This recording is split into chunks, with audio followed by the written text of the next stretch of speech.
Mamlaka ya Mapato Tanzania mkoa wa Dodoma imetembelea vituo vya watoto yatima, kituo cha Arrahmani na kituo cha Nyumba ya Matumaini vilivyopo mkoa wa Dodoma kwa ajili ya kutoa msaada wa mahitaji mbalimbali.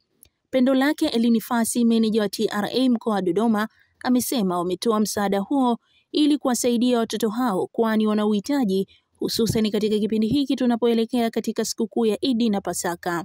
Siku ya leo tumetembelea vituo viwili, kituo cha Rahmani Orphanage Center na kituo hichi cha Nyumba ya Matumaini, kuja kutoa shukurani, kurusha shukurani.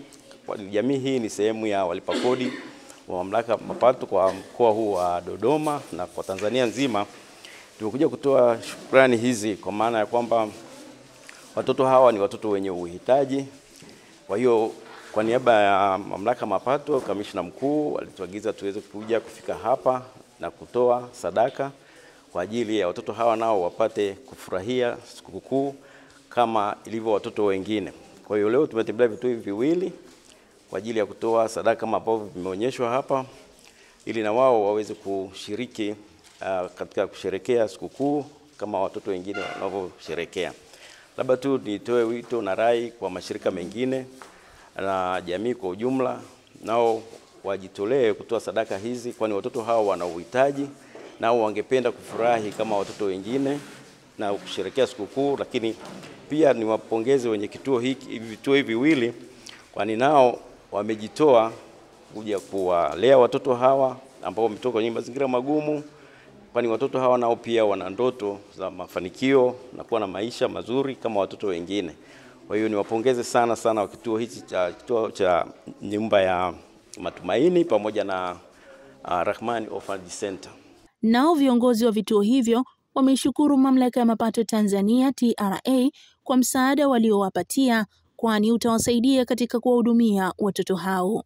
Kwa niaba ya masista wa Urusula Moyo wa Yesu Mteswa Tanzania, hasa kwa wale wanaofanya utume katika nyumba hii ya Matumaini Miuji Dodoma, na kwa niaba ya watoto ambao tunawalea, tunawashukuru kwa kuona na kuguswa na kukubali kupoteza muda wenu na rasilimali pia mlizokuwa nazo kwa ajili ya kusaidia watoto hawa na kituo hiki. Tunachoweza kusema ni kwamba si kidogo kwetu, kitatusogeza kwenda mbali na katika kuwahudumia watoto hawa. Tunachowaombea ni baraka. Mungu awabariki, abariki kazi yenu, abariki mipango yenu na pia azibariki familia zenu. Kwa niaba ya kituo tunapenda kutoa shukrani za dhati sana kwa Mamlaka ya Mapato Tanzania TRA kiongozwa na Mheshimiwa Yusuf Mwenda. Wamefanya jambo kubwa sana kwa kuwaletea watoto mahitaji ya sikukuu yao. Kwa hiyo tunapenda kutoa shukrani za dhati sana, na siri ya mafanikio ipo kwenye kutoa. Kwa hiyo naamini kabisa hapo mbele TRA tutaona mapato pia yameongezeka kwa sababu tumeanza na jambo la kutoa. Kwa hiyo na hasa jamii kwa ujumla, taasisi zingine na zenyewe pia ziweze kujitokeza katika kutoa.